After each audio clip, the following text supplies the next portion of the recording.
네, 현재 우리는 형법의 의의와 성격과 기능에 대해서 보고 있습니다. 자, 의의는 뭐 간단하죠. 범죄와 형벌에 관한 법이고, 성격 가운데 우리가 기억해야 될 것은 평가 규범적 성격과 의사 결정 규범적 성격이 있다는 것이고, 세 번째 이제 기능에 대해서 살펴보기로 하겠습니다. 그래서 형법은 법이죠. 법이고, 이 모든 법의 기본적 기능은 뭡니까? 인간의 행동을 규제하고 통제하는 기능이죠. 이거 역시 우리 교재 규제적 기능으로 나타나 있는 겁니다. 그래서 인간 행동을 규제하고 통제하는 기능이 형법으로서의 기본적 기능이 되는 건데, 이때 인간은 둘로 나눠집니다. 일반 국민이 있고, 그 다음에 재판을 하는 법관이 있는 거죠. 그래서 일반 국민에게는 행위 규범의 성격을 갖게 되는 것이고, 그 다음에 일반 법관은 사법 관계자들에게는 재판 규범의 성격을 갖게 되는 겁니다. 그래서 일반 국민의 행위도 규제하고, 법관은 사법 관계자 행위도 규제함으로써 결국 뭡니까? 사회 질서를 유지하는 기능을 우리 형법을 갖게 되는 것이고, 결국 또 사회 질서를 유지하기 위해서는 범죄를 예방해야만 되겠죠. 그래서 범죄를 예방함으로써 또 사회를 보호하는 기능을 우리 형법은 갖게 되는 겁니다. 또 범죄를 예방하는 기능을 일반 예방 기능과 특별 예방 기능을 그 내용으로 하는데, 구체적인 내용을 또 형벌 이론 쪽에서 상세히 설명하기로 하겠습니다. 따라서 형법의 기능 가운데서 그 나머지 기능들은 이 규제적 기능에서 전부 파생되는 부수적 기능에 불과한 것들입니다. 그럼 먼저 규제적 기능에서 파생되는 기능이 여러 가지 있겠지만, 먼저 보호적 기능에 대해서 살펴보기로 하겠습니다. 자, 보호를 한다. 형법은 뭔가 보호를 하는 기능을 수행하고 있다는 겁니다. 자, 살인죄라는 규정도 뭔가를 보호하는 것이고, 절도죄라는 규정도 뭔가를 보호하는데, 뭘 보호합니까? 법익을 보호하는 거죠. 법익. 자, 살인을 한 살인자를 처벌함으로써 뭘 보호하자는 겁니까? 국민의 생명이란 법익을 보호하자는 겁니다. 또 남의 물건을 훔친 절도범을 처벌하면서 결국 뭘 보호하자는 겁니까? 국민들의 재산이라는 법익을 보호하자는 거죠. 이것이 형법은 결국 법익을 보호하는 그러한 기능을 갖게 되는데, 이것이 우리 형법의 목표 내지 목적이라고 말할 수가 있다는 겁니다. 그런데 여기서 한 가지 우리가 의문을 가질 수가 있습니다. 형법만이 법익을 보호하는 기능을 수행합니까? 아니죠. 민법도 법익을 보호하는 기능을 수행하고, 뭐 상법도 마찬가지고 행정법도 마찬가지입니다.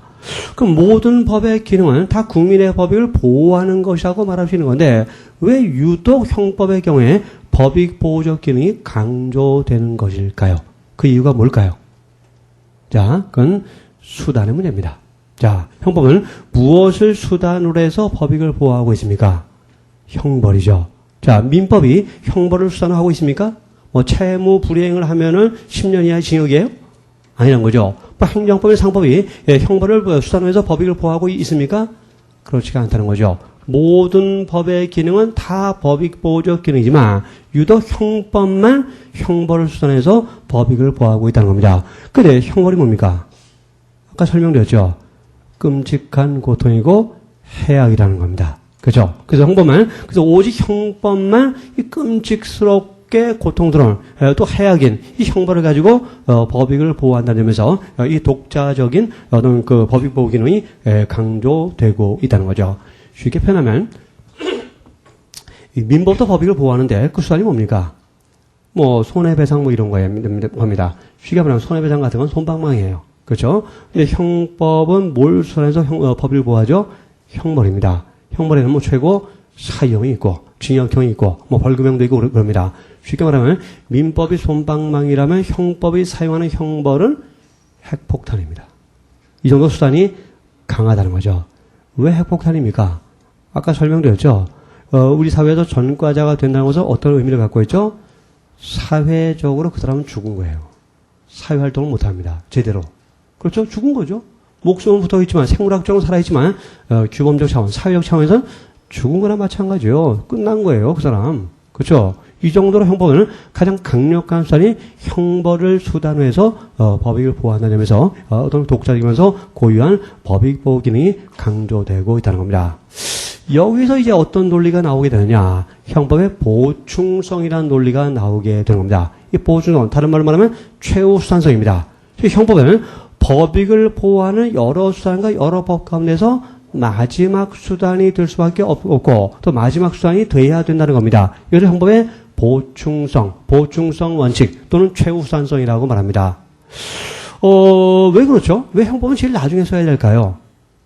형법은 가장 그 강한 형벌을 수단으로 하고 있고, 형벌은 가장 강력한 효과를 갖고 있고, 그럼 가장 강력한 효과를 갖고 있다면 그걸 제일 먼저 쓰면 안 되는 겁니까? 왜 제일 나중에 써야 되는 거죠? 그 이유를 한번 생각해 보기로 하겠습니다. 왜 제일 나중에 써야 되느냐? 그 이유는 가장 강력하기 때문이다. 핵폭탄이기 때문입니다. 우리가 뭐 2차 대전을 보더라도 미국이 처음부터 핵폭탄 썼습니까? 제일 나중에 썼잖아요. 그렇죠? 여기서 이제 우리가 보충성의 의미를 찾을 수가 있는데, 이 보충성, 최우수한성의 가장 직접적 근거는 뭐냐? 비례성의 원칙이라는 겁니다. 자, 보세요. 요 영역에 들어가는 것들이 전부 이제 반사회적 행위라고 한번 생각해 봅시다. 반사회적 행위. 자, 이 반사적 행위가 있게 되면, 이에 대해서 법적인 제재가 이제 가해지게 됩니다. 제재가 가해지게 되는데, 뭐, 여러 가지 반사적 행위가 있지만, 먼저 이런 경우를 생각해 봅시다. 어떤 이제 고등학교인데요. 어떤 학생이, 컨닝을 했습니다. 나쁜 짓이죠. 학생으로 정말 나쁜 짓이에요. 컨닝을 했는데, 이걸로 이제 반사적 행위라고 말할 수 있습니다. 자, 이 반사적 행위다. 이에 대해서 우리가 어떤 제재 수단을 찾을 수 있습니까? 자, 대뜸 우리가 형벌을 동원해가지고, 뭐, 컨닝죄라는 것을 형법에 만들어가지고, 컨닝하게 되면, 뭐, 5년 이하의 징역, 이렇게 할 수 있습니까? 너무 과하다는 느낌이 들죠. 아니, 학생이 뭐 어쩌다 뭐, 그럴 수도 있는 건데, 그걸 5년 이하 징역해가지고, 뭐, 징역살이 시키는 거, 이건 너무 과하다는 겁니다. 그래서 보통 컨닝에 대해서 맞는 제재 수단이 있는데, 그게 뭡니까? 학교 교칙이죠. 교칙에 따라서, 뭐, 예를 들어서 정학을 시킨다든가, 뭐, 심하다면 퇴학을 시킨다든가, 아니면은 뭐, 근신에 처한다든가, 아니면 운동장 한 10바퀴 돌게 한다든가, 아니면 토끼띠을 몇 바퀴 뛰게 한다든가, 이런 정도죠. 그죠? 뭡니까? 그 정도 교칙에 의해서도, 교칙에 의해서도 충분히 컨닝을 통제할 수 있다는 겁니다. 그렇죠? 그래서 교칙은 형벌보다는 가벼운 제재 수단입니다. 그래서 형벌보다는 가벼운 제재 수단에 있어 충분히 통제가 가능함에도 불구하고 이 컨닝 같은 반사적 행위를 범죄로 규정하고 그에 대해서 형벌을 가하는 것은 어떤 결과를 초래하게 됩니까? 목적과 수단의 불균형이라는 효과를 가져오게 된다는 거죠. 그렇죠? 컨닝은 아주 경미한 것이고 그럼 형벌은 핵폭탄이라고 했죠. 인생을 완전히 파괴하는 겁니다. 너무 수단이 과하다는 거죠. 그래서 이 컨닝에는 컨닝에 맞는 교칙을 가지고 통제를 해야 된다는 겁니다. 자, 또 이런 경우도 한번 생각해 봅시다. 어떻게 가벼운 사람이 골목에서 야구를 합니다. 친구들하고. 그래서 뭐 공을 던지고 받고 배트로 치고 합니다. 근데 배트를 쳤는데 공을 쳤는데 이게 빗 맞아가지고 공이 잘못 날아가서 의뢰의 집 유리창을 깨고 말았습니다.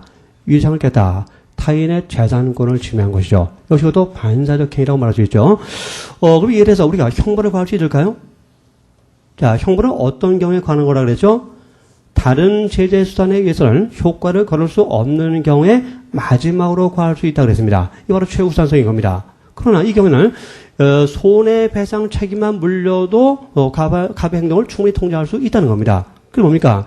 민사상 손해배상 책임만 인정해버리면 굳이 이거를 형벌로 통제할 필요는 없게 된다는 거죠. 그렇죠? 그래서 과실손괴인데 이 과실손괴는 우리 형법이 처벌하지 않습니다. 고의에 의한 손괴만 처벌하고 과실손괴는 처벌하지 않는데 이거 뭐냐? 민사상 손해배상 제도에 의해서도 충분히 이 갑의 행동을 통제하고 규제할 수 있기 때문입니다. 그래서 아까 학교 교칙이라든가 또 민사상의 손해배상 제도는 형벌보다는 가벼운 제재 수단입니다. 이것이 가벼운 제재 수단에 의해서 충분히 규제될 효과를 도모할 수 있음에도 불구하고 형벌을 가하는 것은 뭡니까? 비례성의 원칙에 어긋나게 된다는 거죠. 그래서 이런 영역을 형벌이 개입해서는 아니 된다는 겁니다. 근데 이런 사건을 생각해 봅시다. 어떤 갑이라는 재벌 2세가 있었습니다. 그래서 이제 미국에 유학을 갔다가 잠깐 왔는데, 그 여자친구를 만났어요. 여자친구가 헤어지자고 말하는 겁니다. 그래서 갑은 일단 자존심이 상했겠죠. 아니, 나 같은 재벌 2세를 차? 하면서 이제 갑은 자존심이 엄청 상한 겁니다. 어쨌거나 이제 술을 좀 마시고 기분이 아주 나빴어요. 집으로 돌아가는데 정말 분이 풀리지 않는 겁니다. 아니, 나를 차 하면서 자존심이 상해가지고 견딜 수가 없는 겁니다. 그러니까 길가 이제 그 골목길에 이제 차가 쭉 주차되어 있었는데 갑은 이제 화풀이하기 위해서 차를 부시기 시작합니다. 남의 집 차예요. 그걸 갖다가 막 야구 배트로 막 때려 부시고 막 유리창 깨고 하는 겁니다. 당연히 차 주인이 나와서 막 항의하겠죠. 당신 뭐야? 하면서 왜 남의 차를 부셔? 막 항의하겠죠. 근데 갑이 미안합니다. 제가 화가 나서 화풀이에 나고 부렸는데 이 차 얼마입니까? 이거 1,000만 원짜리야 하면서 막 그러는 거야. 아, 그래요? 그럼 제가 2천만 원 드릴게요 하면서 거기서 수표로 딱 2천만 원 딱 끊어주는 겁니다. 그러니까 차주인은 고맙습니다 하면서 가는 거예요. 또 다음 차 막 때려부시는 겁니다. 분이 안 풀려. 차주인이 또 나가서 막 길게 날뛰는 거죠. 당신 뭐 하는 거야? 막 경찰서 신고할 거니까. 얼마짜리죠? 이게 2천만 원짜리야. 아, 그래요? 3천만 원 드릴게요. 차주인 또, 고맙습니다. 그리고 또 여기 가는 겁니다.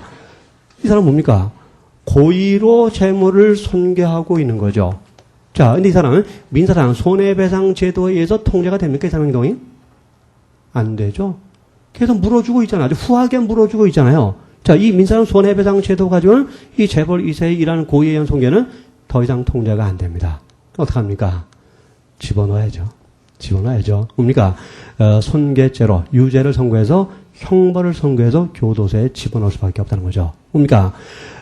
어떤 교칙 가지고 통제가 안 되고 또 민사상 제도에서 통제가 안 되고 안 될 때 어떡합니까? 마지막으로 최후로 우리는 형벌이란 걸 동원해서 그 사람을 갖다가 처벌할 수밖에 없다는 거죠. 이게 바로 최후 수단성입니다. 그렇죠?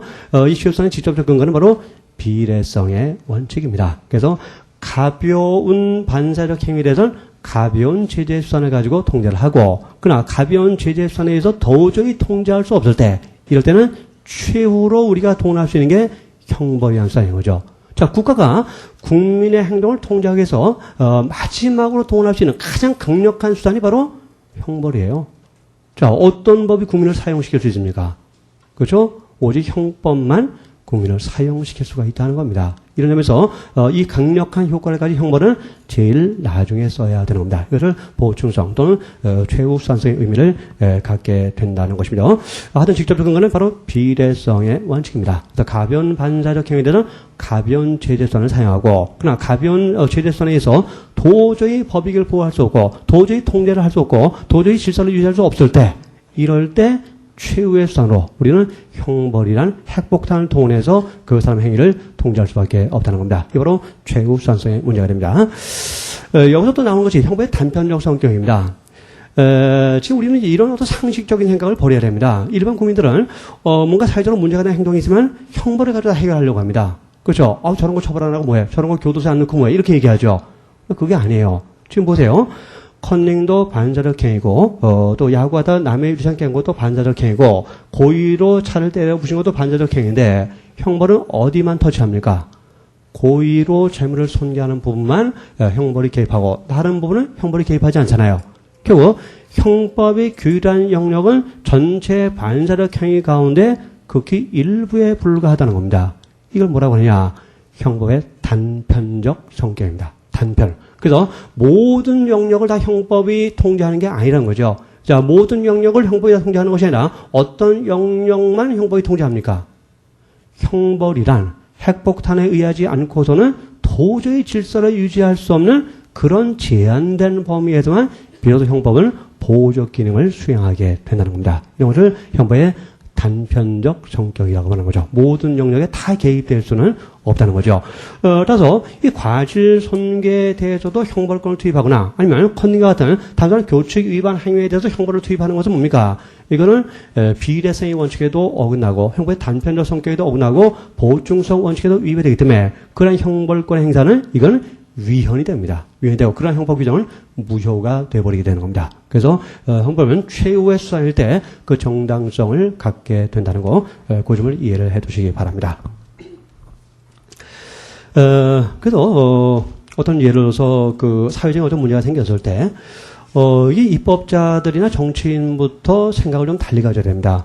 예를 들어서 무슨 사회적으로 어떤 성매매 문제라든가 어떤 환경 파괴 문제라든가 이런 문제가 생기면 대뜸 그걸 갖다가 범죄로 규정해서 형벌을 가하려고 하는 경우가 있는데 때로 이것이 보호충성 원칙에 반하는 경우가 상당히 많다는 겁니다. 그래서 형벌은 마지막 수단으로 남겨놓고 일단 어떤 그 다른 규범이라든가 어떤 사회적 제도라든가 이런 걸 통해서 문제를 해결해보고 안 될 때 최후의 수단으로 형벌을 사용해야 되는 겁니다. 근데 그렇지 않은 경우가 상당히 많기 때문에 우리 법적 가운데 이 보호충성 원칙에 반하는 잘못된 입법도 상당히 많다고 얘기할 수가 있다는 겁니다.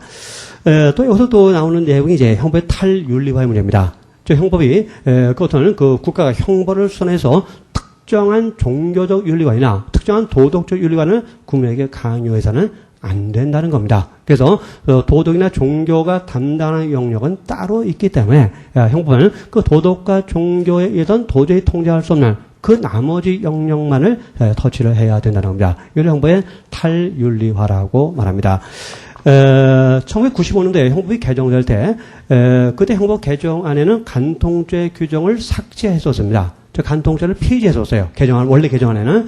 근데 그 당시에 이제 그 여성계 반발이 있어가지고, 간통죄 규정을 그대로 이제 남겨두게 된 겁니다. 지금 현행법에는 간통죄 규정이 그대로 남아있죠. 근데 통설, 학자들의 거의 모든 사람들은 간통죄 규정을 폐지해야 된다고 주장합니다. 그 이론적 근거는 뭘까요? 형법의 보충성이고, 형법의 탈윤리화입니다. 뭡니까? 간통을 한다는 게 뭐죠? 부부가, 술이 바람 피운다는 거죠. 이건 윤리적 문제라는 겁니다. 윤리적 문제.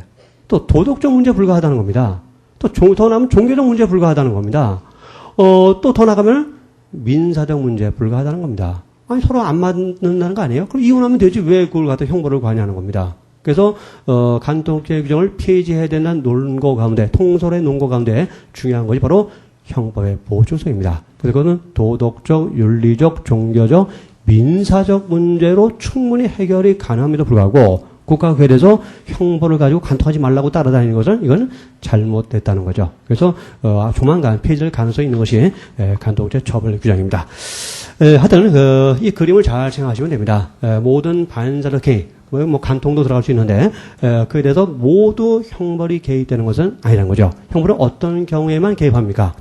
형벌이란 이 강력한 수단에 의해서는 법익을 보호할 수 없고 사회 질서를 유지할 수 없는 그런 행위에 대해서만 형벌이 개입을 하게 된다는 겁니다. 그 나머지 부분은 반사회성이 있지만 범죄가 아니고 범죄가 아니라면 형벌이 개입될 수 없다는 겁니다. 그런 점을 이해해야 됩니다. 그래서 모든 나쁜 짓이 다 범죄가 되는 건 아니다. 그런 점을 이해를 하셔야 됩니다.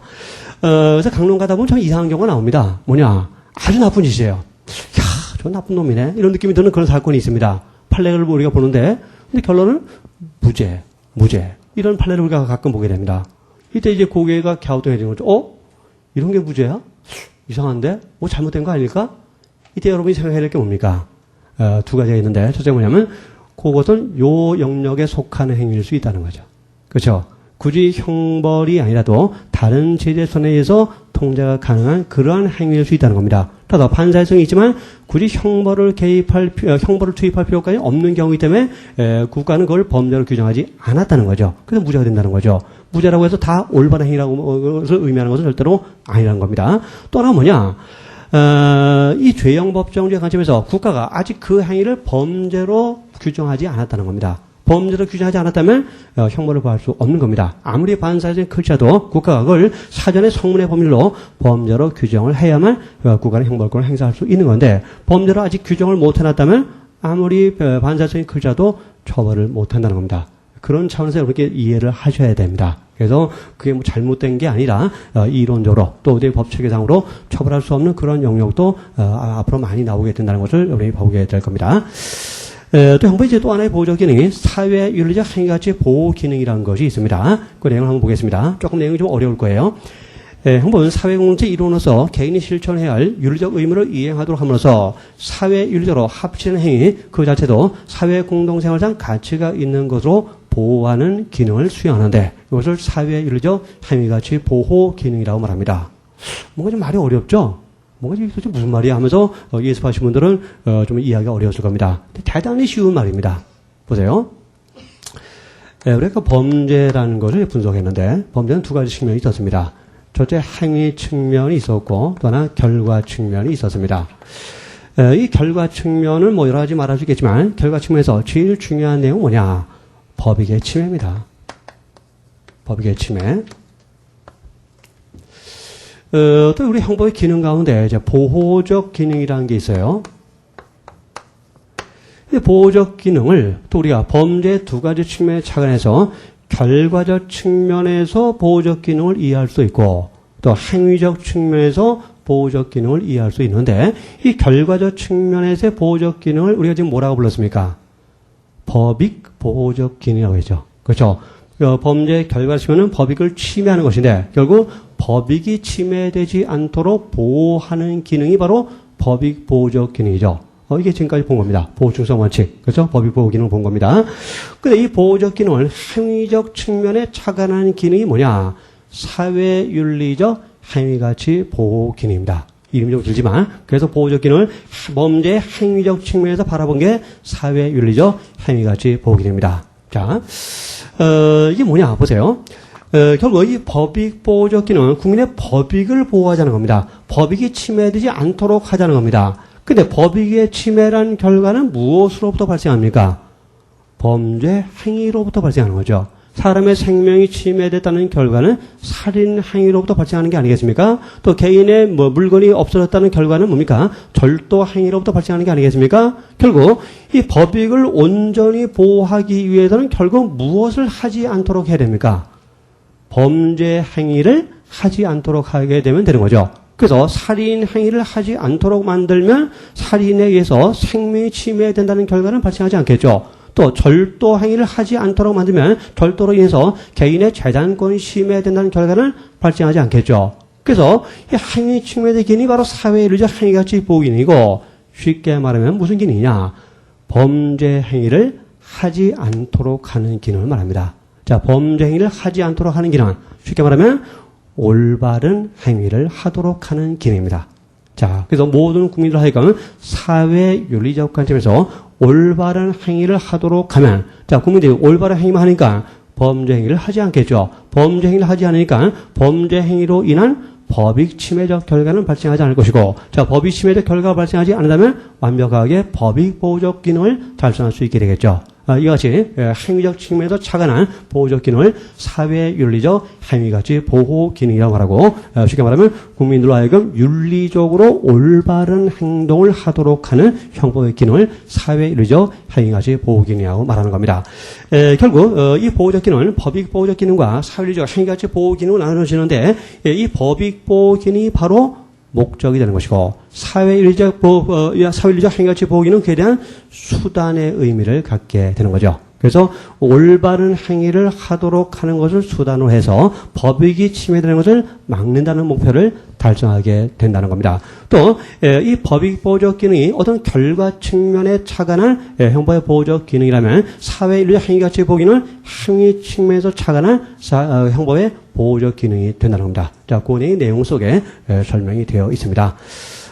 어쨌든 지금 여러분께서 뭘 보고 계시냐? 어떤 범죄를 바라보는 시각의 차이점을 보고 있는 겁니다. 시각의 차이점, 여기서 이제 학설의 분화라는 게 나타나게 되는 겁니다. 자, 범죄에서 어떤 외부적 측면, 결과적 측면을 중시할 것이냐, 아니면 행위적 측면, 내부적 측면을 중시할 것이냐, 그런 차이점을 슬슬 우리가 벌써 확인하고 있다는 겁니다.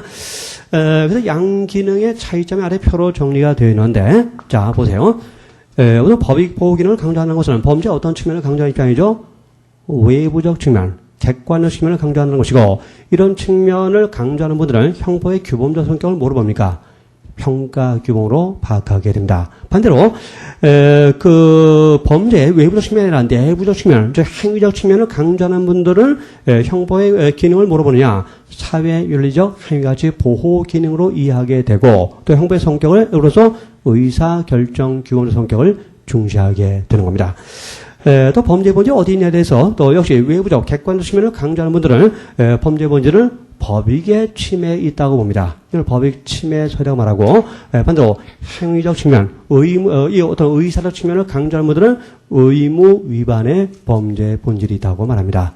자, 의무 위반. 아까 제가 뭐라 설명드렸습니까? 자, 국가가 살인을 처벌하고 있다. 자, 이게 뭡니까? 살인이 위법하다고 평가한 것이고, 자, 국가는 살인이 위법하다고 평가했다면 국민들에게 무엇을 요구하고 있는 것입니까? 살인을 의사결정하지 않을 것을 요구하고 있다고 그랬죠. 자, 존댓말로 표현할 때 요구고, 실제 이건 뭐라 그랬죠? 명령이라고 그랬죠. 그럼 명령을 받는 국민에게 어떤 의무가 생깁니까? 살인을 하지 말아야 될 의무가 생기는 거죠.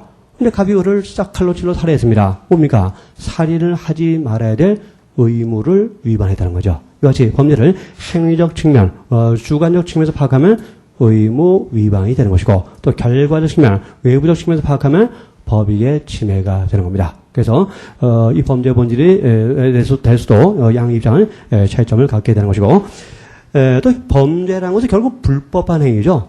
자, 불법 행위인데, 물론 불법이라는 의미는 우리가 나중에 또 상세하게 볼 건데, 이 불법의 본질이 어떤 그 객관적 측면이 있느냐, 아니면 행위적 측면이 있느냐, 여기서 이제 결과 반가치론과 행위 반가치론의 차이가 또 나오게 됩니다. 여기서 범죄 외부적 측면을 중시하는 입장, 결과적 측면을 중시하는 입장은 불법의 본질은 결과에 있다는 결과 반가치론으로 발전하게 되는 것이고, 그렇지 않고 의사적 측면, 행위적 측면을 강조하는 입장은 행위 반가치론으로 등장하게 된다는 겁니다. 우리 나중에 다 다시 나오는 내용들입니다.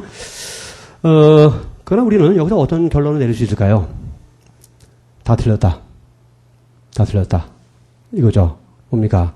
범죄라는 것은 행위와 결과의 결합체, 통일체입니다. 그러니까 종합적으로 이해해야지 한 측면만 강조해서는 아니 된다는 겁니다. 그러면서 불법의 본질도 행위와 결과 양자 모두에 있다고 이해되고, 또 범죄의 본질도 의무 위반과 법의 침해 양자 모두에 있다고 이해를 해야지 어느 한 측면만으로 범죄와 불법의 본질을 이해하는 것은 잘못됐다고 해야 되는 겁니다. 그래서 앞으로 이제 그런 내용들도 여기서 반복해서 나오게 될 겁니다. 하여튼 지금은 이제 여기서 이 정도만 이해하시면 됩니다. 범죄라는 것은 행위적 측면과 결과적 측면이 있는데, 그걸 이제 어떤 측면을 강조하는가에 따라서 약간 설명이 달라진다. 그래서 여기서 결과적 측면을 강조하는 입장에서는 법익보호 기능을 중시하게 되고, 행위적 측면을 중시하는 입장에서는 사회의적 행위가치 보호 기능을 중시하게 된다. 그런 것만 이해하시고, 상대적인 차이점은 거기 나와 있는 대로 법익 침해설, 의무 위반설 나중에 설명할 것이고, 또 결과 반가치론, 행위 반가치론도 나중에 다 설명이 될 내용들입니다. 그런 시각의 차이점은 있다는 거 이해를 해두시면 됩니다. 자, 이 형법의 제 세 번째 기능으로서 보장적 기능이라는 걸 보겠습니다. 자, 보호적 기능과 차이점이 있는데 어떤 기능을 말하는 것인지 개념을 한번 읽어보기로 하겠습니다. 자, 보장적 기능이란 형법이 국가가 행사할 형벌권의 한계를 명확하게 규정하여 자의적 형벌로부터 국민의 자유와 권리를 보장하는 기능을 말합니다. 국민의 자유와 권리를 보장하는 기능이에요. 국민의 자유와 권리, 또 중요한 법익이죠. 그래서 이 보장적 기능도 결국은 국민의 법익을 보호하는 기능입니다. 그럼 앞에 나온 법익보호 기능하고 이 보장적 기능은 똑같은 거 아닐까요? 자, 법익보호 기능도 법익을 보호하는 기능이고, 이 보장적 기능도 자유와 권리라는 법익을 보호하는 형법의 기능을 말하는 건데, 왜 항목을 달리해서 설명하고 있을까요? 자, 누구로부터냐? 이게 다른 겁니다. 누구로부터 국민의 법익을 보호하느냐? 이게 다른 겁니다. 자, 앞에는 법익 보호적 기능은 누구로부터 법익을 보호하는 기능을 말합니까? 무엇으로부터 법익을 보호하는 기능을 말합니까? 범죄로부터입니다. 범죄로부터. 근데 이 보장적 기능은 무엇으로부터입니까? 범죄로부터가 아니라 국가로부터입니다. 국가로부터. 국가의 자의적인 형벌권의 행사로부터를 말하는 겁니다. 자, 이거 좀 극단화시켜서 한번 설명해 보기로 하겠습니다. 자, 어떤 법익이 있습니다. 대표적인 예로서 생명을 한번 생각해 봅시다. 어제 생명을 침해하는 것들이 있는데 첫째가 뭡니까? 범죄죠. 살인죄. 살인죄는 사람의 생명을 침해하는 행위죠. 그래서 살인죄라는 범죄. 이 범죄가 국민의 이제 생명이란 법익을 침해하고 있다는 겁니다. 근데 살인이란 범죄만이 국민의 생명을 침해합니까? 아닙니다. 국가도 국민의 생명을 침해합니다. 자, 국가는 어떤 명목으로 국민의 생명을 침해합니까? 형벌이란 이름으로. 그렇죠? 사형. 형벌 아닙니까? 국가는 사형이란, 즉 형벌이란 이름을 가지고 역시 국가도 국민을 살해하고 있습니다. 그래서 살인자도 국민을 살해하지만 국가도 국민을 살해합니다. 근데 국가가 살해하는 것은 그건 범죄가 아니고 형벌이죠. 그렇죠? 그리고 형법의 기능은 국민의 법익을, 생명을 보호하는 기능을 가는데, 그 형법은 누구로부터 국민을 보호해야 됩니까? 범죄로부터도 보호해야 되지만 국가로부터도 보호를 해야 됩니다. 아니, 왜 국가로부터 왜 국민을 보호해야 되죠? 국가로부터? 자, 보세요. 이 국가의 형벌권의 남용, 심각한 겁니다, 이건. 우리는 현재 민주주의가 어느 정도 정착된, 인권이 보장되는 그런 사회에 살고 있기 때문에 이 심각성을 느끼지 못합니다만, 이렇게 인권이 보장되는 이런 시대가 인류 역사에 비추어 본다면 순간에 불과합니다. 자, 이 서양의 뭐 중세를 얘기하지만 중세 시대 형벌권의 남용을 어떤 식으로 표현하기도 하느냐 이렇게 표현하기도 합니다. 뭐냐? 살인범에 의해서 살해된 사람보다 법관에 의해서 살해된 사람이 더 많다고 표현합니다. 살인자에 의해서 살해된 사람보다 법관에 의해서 살해된 사람이 더 많다고 표현합니다. 법관은 뭡니까? 법관이 어떤 명목으로 사람을 살해합니까? 형벌이라는 이름으로, 사형의 이름으로 국민을 살해하고 있죠. 그래서 중세시대는 아주 사소한 행위에 대해서도 사형을 남발했던 시대입니다. 그죠? 그래서 뭐 절도범, 초범이면 손목을 자르고 재범이면 목을 자르고 이런 식으로 뭡니까? 별것도 아닌데 목을 잘라요. 뭡니까? 생명을 침해하고 있다는 거죠. 그만큼 형벌권이 남용됐다는 겁니다. 또 현대 들어와서도 뭡니까? 우리가 2차 대전을 겪으면서 독일의 나치즘이라든가, 어떤 이탈리아의 파시즘이라든가, 또 그다음에 소련의 어떤 전체주의적, 그런 어떤 지도하에서 국가가 형벌의 이름으로 얼마나 많은 사람을 살해했습니까? 그렇죠? 이름 거쳐볼 수가 없죠. 스탈린 시대에서 시베리아로 가서 죽은 사람을 생각해 보세요. 이건 수백만입니다. 뭡니까? 살인자들이 사람을 살해한 숫자보다 국가가 권력으로 살해한 숫자가 통계상으로는 더 많아요. 더 많습니다. 그렇죠? 어떻게 살인자가 한 100만 명씩 죽일 수 있나요? 살인자가? 못 죽여요. 100명까지 죽일지 모르겠지만 살인자가 100만 명, 200만 명, 600만 명 못 죽입니다. 근데 국가는 했잖아요. 히틀러가 했죠. 600만 명 유대인을 살해하지 않았습니까? 그렇죠? 그 뭡니까? 그래서 여러분 시각을 바꿔야 된다. 범죄가 무서워요? 웃긴 소리입니다. 국가가 더 무서워요. 국가가 더 무섭습니다. 그렇죠? 그 따라서 형법을 국가의 형벌권의 남용으로부터도 국민의 자유 권리를 보장해야 됩니다. 자, 여기서 이제 형법의 기능이 나오는데 이 범죄로부터의 보호적 기능은 뭐냐? 이 말씀드린 보호적 기능이고 국가 형벌권의 남용으로부터 국민의 자유와 권리를 보장하기 위한 기능이 바로 보장적 기능이라는 겁니다. 그렇죠? 그 형법이 어떤 힘을 가지고 도대체 어떤 방법으로 국가 형벌권의 남용을 통제할 수 있는 것일까요? 형법이 무슨 국가보다 무슨 힘을 갖고 있는 슈퍼맨을 데리고 있습니까? 그렇죠? 변신 로봇을 갖고 있나요? 그래서 어떻게 국가 형벌권의 남용을 통제합니까? 그 방법이 뭐죠? 죄형 법정죄라는 겁니다. 죄형 법정죄. 뭐죠? 죄형 법정이 뭡니까? 죄, 범죄고, 형벌이에요. 무엇이 범죄이고, 무엇이 형벌인가를 법으로 정하자는 겁니다. 그러니까 법으로 정해놓고, 국가로 하여금 법에 따를 것을 요구하는 거죠. 그래서 국가는 법에 의해서만 형벌권을 행사해야지 법을 초월하거나 법을 무시하면서 형벌권을 행사할 수 없도록 하자는 겁니다. 그래서 법에 의해서 국가 형벌권을 통제하고 억제하고 제한을 가자는 겁니다. 이게 바로 보장적 기능이고 이 보장적 기능을 작성하는 가장 중요한 수단이 바로 죄형 법정주의라는 겁니다. 우리 형법의 대원칙입니다. 이 원칙에 따라서 우리는 형벌권을 이해하고 행사하는 것을 또 통제를 해야 된다는 것이죠. 그래서 범죄로부터의 보호가 보호적 기능이고 형벌권의 자의적 행사, 형벌권의 남용으로부터의 보호가 보장적 기능이고 보장적 기능의 방법의 가장 주된 것은 죄형 법정주의라는 것. 그 점을 이해를 해 두시기 바랍니다. 이런 보장적 기능을 이제 대헌장적 기능 또는 마그나카르타적 기능이라고 말하기도 합니다. 그래서 이 대헌장적 기능은 선량 국민에게도 마그나카르타가 되는 것이고 또 일반 범죄인에게도 마그나카르타가 된다는 걸 주의하시기 바랍니다. 그래서 선량 국민의 대헌장이 된다는 걸 우리가 이해할 수 있는데 어떻게 형법이 범죄인에게도 마그나카르타적 기능을 수행하게 되는 것일까요? 자, 아무리 범죄를 범한 사람이라도 형법이 규정한 범위를 넘어서는 초과되는 형벌을 받지는 아니한다는 거죠. 그런 측면에서 형법은 범죄인의 자유와 권리도 보호하는 그런 측면을 가지고 있다는 겁니다. 그런 점에서 이거 범죄인의 대헌장적 기능도 형법은 수행하고 있다고 말합니다.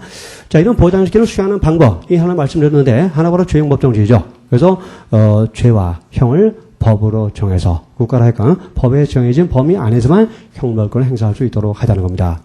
이것도 한계가 있습니다. 어떤 한계가 있을까요? 법은 추상성을 띌 수밖에 없어요. 일반적이죠. 그렇죠? 여기서 뭡니까? 해석의 문제가 등장하게 됩니다. 근데 해석은 누가 하죠? 법의 궁극적인 해석자 누굽니까? 법관이죠. 법관이 법을 해석하는 거예요. 그렇죠? 따라서 법은 어느 정도 추상성을 띌 수밖에 없고, 추상적인 법은 결국 법관이 해석하게 되는데, 여기서 무슨 문제가 생길까요? 법관이 제멋대로 해석할 우려가 있다는 겁니다. 그래서 해석도 제멋대로 하게 하면 안 되고 해석에 있어서도 어느 정도의 원칙과 기준을 마련할 필요가 있다는 겁니다. 이게 뭐냐? 두 번째 나오는 규범 원칙에 의한 정형화라는 겁니다. 해석의 기준을 정하자는 거죠. 이래서 뭐 비례성의 원칙이라든가 책임주의라든가 또 주행법정의 파생적 원칙으로서 뭐 유추해석 금지 원칙이라든가 또 소표 금지 원칙이라든가 이런 해석의 기준을 정해서 어떤 해석자인 법관에 의한 형벌권의 남용도 통제를 하자는 겁니다. 그래서 이같이 형사입법에 의한 정형화, 규범 원칙에 의한 정형화를 통해서 결국 형법은 국가 형벌권의 남용을 통제하는 겁니다. 그러니까 형벌권의 남용을 통제함으로써 결국 남용된 형벌권에 의해서 국민의 자유와 권리가 침해되는 것을 막게 된다는 거죠. 이것을 보장적 기능이라고 말하는 겁니다. 근데 보호적 기능과 보장적 기능은 어떤 관계를 갖고 있는가? 자, 완전한 반비례 관계를 갖고 있다 봅니다. 완전한 반비례 관계. 자, 완전한 반비례 관계를 갖고 있단 말은 뭡니까? 한 기능을 강조하면 다른 기능이 약화된다는 겁니다. 이게 모순이에요. 자, 우리 이런 예를 우리 한번 생각해 봅시다. 그래서 뭐 우리나라에서 뭐 성폭행 사건, 뭐 성범죄가 늘어나고 있다. 그럼 국민들이 여론이 막 들끓죠. 성범죄자들 좀 강력하게 처벌해야 되지 않겠느냐? 국회는 뭐 하고 있느냐? 그렇지? 정치관들은 뭐 하고 있는 거냐? 성범죄자들 아주 강하게 처벌할 수 있는 그런 법률을 만들어야 될 거 아니냐? 이런 여론이 들끓죠. 그렇죠? 특히 여성단체에서 아주 강하게 태도를 표명합니다. 그래서 만들어진 게 뭡니까? 성폭력 특별법. 그렇죠? 또 그다음에 청소년 성보호에 관한 법률. 뭐 이런 법률을 만들어내요. 이게 뭘 의미합니까? 뭘 강조하는 거죠? 자, 형벌을 강화하자는 거죠, 결국. 형벌권을 강화함으로써, 강화된 형벌권에 의해서 범죄에 대해서 강력하게 대처함으로써 이 범죄로 인해서 국민의 자유와 권리가 침해된 것을 막자는 겁니다. 자, 지금 그래서 형벌권을 강화한다는 것은 무엇을 중시하는 겁니까? 보호적 기능을 중시하는 겁니까? 보장적 기능을 중시하는 겁니까? 보호적 기능을 중시하는 거죠. 그 형벌권을 강화한다는 것은 강화된 형벌권을 통해서 국민의 법익을 그만큼 강하게 보호하겠다는 겁니다. 그래서 보호적 기능을 중시하는 겁니다. 근데 보호적 기능을 중시하다 보면 부작용이 생깁니다. 어떤 부작용입니까? 형벌권이 강화됐어요. 뭡니까? 형벌권이 확장되다 보니까 형벌권의 남용의 가능성이 생기는 겁니다. 자, 그럼 뭡니까? 남용된 형벌에 의해서 국민의 자유의 권리가 침해된다는 부작용이 생기는 거죠. 뭡니까? 이 보장적 기능의 약화를 초래하게 된다는 겁니다. 그렇죠? 그래서 반대로 생각해 보세요. 그럼 보장적 기능을 중시하자. 자, 보장적 기능을 중시하기 위해서 어떻게 됩니까? 형벌권을 통제해야 됩니다. 그 형벌권을 억제해야 됩니다. 형벌권을 억제하다 보면 어떤 결과를 초래하게 되죠? 국가 형벌권이 약화됩니다. 자꾸 통제하고 규제를 받으니까 국가 형벌권이 약화되고 약화되다 보면 범죄가 기승을 부리겠죠. 뭡니까? 보호적 기능을 제대로 수행할 수 없다는 문제가 생겨버리는 겁니다. 이런 점에서 한 기능, 보호적 기능을 강조하면 보장적 기능의 위축을 초래하게 되는 거죠. 그래서 보장적 기능을 또 강조하면 보호적 기능의 위축을 초래하게 됨으로써 양기능은 완전한 반비례 관계를 갖게 되는 겁니다. 이게 형벌제도의 모순입니다. 형법은 모순이에요. 모순입니다. 자, 형법의 목표가 뭡니까? 최고의 목표가 뭐예요? 국민의 법익을 보호하는 거. 그래서 국민의 생명을 보호하고 자유를 보호하고 권리를 보호하는 게 형법의 목표입니다. 근데 그 수단이 뭡니까? 형벌이에요. 이 형벌은 또 뭡니까? 국민의 법익을 침해하는 거죠. 극단적으로 해서 생명을 보호한다 해놓고 사형을 시킵니다. 뭡니까? 생명을 침해하고 있는 거죠. 그렇죠? 또 그다음에 뭡니까? 국민의 자유를 보호한다 해놓고 평생 교도소에 가둬놓습니다. 자유를 침해하고 있는 거죠. 이 형벌제도의 모순입니다. 형법은 자체 모순을 안고 있어요. 그게 뭐냐? 법익 침해를 수단으로 해서 법익을 보호한다는. 이거 말이 안 되는 거죠. 솔직히 이게 말이 됩니까? 법익 침해를 통해서 어떻게 법익을 보호합니까? 사람을 죽임으로써 어떻게 생명을 보호합니까? 근데 그게 형법이에요. 뭡니까? 사람을 죽이는 거, 사형, 형벌이죠. 그 형벌을 통해서 국민의 생명을 보호한대요. 이게 형벌제도의 모순이에요. 그 모순이 어떻게 나타나는 겁니까? 보호적 기능과 보호장적 기능의 반비례 관계로 나타나게 되는 겁니다. 그래서 이 보호를 강조하다면 범죄로부터의 보호를 강조하다 보면 형벌권의 확장을 초래하게 되고 이 형벌의 확장은 또 어떤 부작용을 낳습니까? 확장된 형벌권에 의해서 국민의 자유와 권리가 침해된다는 부작용을 낳게 되는 거죠. 또 반대로 이 보장적 기능을 강조하다 보면 형벌권의 남용을 통제해야 되고 억제해야 되고 형벌권이 축소됩니다. 형벌권이 축소되다 보면 범죄로부터의 보호적 기능의 위축을 또 초래하게 된다는 거죠. 범죄로부터 제대로 국민을 보호할 수 없다는 문제가 또 생겨버린다는 거죠. 이와 같이 형법 자체가 법익 침해를 수단으로 해서 법익을 보호한다는 말도 안 되는 앞뒤가 안 맞는 이런 모순 관계를 갖고 있기 때문에 양 기능 사이에는 이런 반비례 관계, 모순 관계가 발생하고 있다는 겁니다. 그 점을 이해를 해 두시기 바랍니다. 그러니까 입법자들의 생각이 여기에 아직 못 미치고 있죠. 입법자들은 그저 뭐가 늘어났다. 그럼 형벌권 강화해. 그게 뭡니까? 각종 특별법이 양산되는 겁니다. 이게 우리나라 형벌제의 문제예요. 솔직히 여러분 실무에 나가시면 형법전이 적용되는 경우 거의 없습니다. 대개가 특별법이 우선적으로 적용돼요. 왜? 각종 그 특별법을 통해서 형벌의 인플레이 현상을 가져왔어요. 왜 입법자들은 그저 보호적 기능, 이거밖에 몰라요. 보호장적 기능을 모른다는 겁니다. 뭡니까? 이제 강화된 형벌권에 의해서 부작용이 생기는데 국민의 자유 권리가 심하게 침해된다는 또 문제가 생긴다는 겁니다. 그런 점에서 이 보호적 기능과 보호장적 기능 서로 여러 가지 반비례 관계와 모순 관계를 갖고 있는데 현대 자유민주 사회에서 형법학자들은 어떤 기능을 중시할까요? 보호적 기능보다는 보장적 기능을 더욱 중시합니다. 그래서 범죄로부터 국민의 법익을 보호한다는 측면보다는 이 남용된 형벌권으로부터 국민의 법익을 보호한다는 이 보장적 기능을 현대 우리 다들 그 형법학계에서 학자들은 보장적 기능을 더 중시하고 보장적 기능에 대해서 상대적 우위성을 인정하고 있다는 겁니다. 이 점을 이해를 하셔야 됩니다. 그래서 이 보장적 기능에 대한 상대적 우위성은 여러분이 앞으로 이제 2차 시험 보실 때 케이스 문제 답안 작성에서도 중요한 의미를 가질 수가 있습니다. 예를 들어서 어떤 케이스인데 명쾌하게 죄가 되는 케이스도 있고 안 되는 케이스도 있는데 근데 사실상 케이스는 되게 애매한 경우가 많습니다.